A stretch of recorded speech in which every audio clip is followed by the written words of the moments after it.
Good evening mga guys. Mga kuan diha, mga kamananahi na ko diha. Mao ni akong first nga makina atong buhion. Okay. Kung pa nito, mga mga 1940 Mga 1980s, 1980s pa ni. Antik ka ini sa tanan mo kinahan. Mo ni kaning 1980s pa ni siya lula.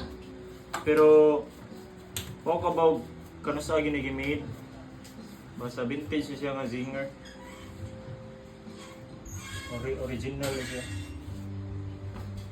So, amo ning gipadagi kan sa probinsya no kay ani siya ni mama nako. Nya akong kuan akong giparaygan kay akong buhion niya, akong gamiton in case of mga burn out ba. So kani di man kinakuryente ano? So ano siya? Pwede ni siya kuan, gipalitan ako siya Sa siya? kuan kanang sewing motor nga gamay, mura ra siya dynamo.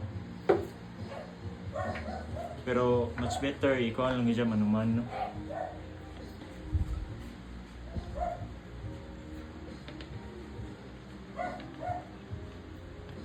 So yan. Atong buhion.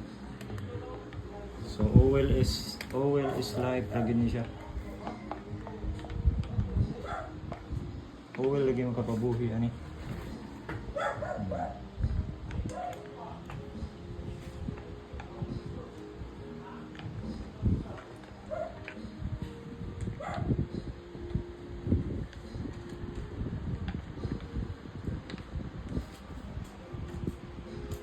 Antik. Ano sa kay antik daw?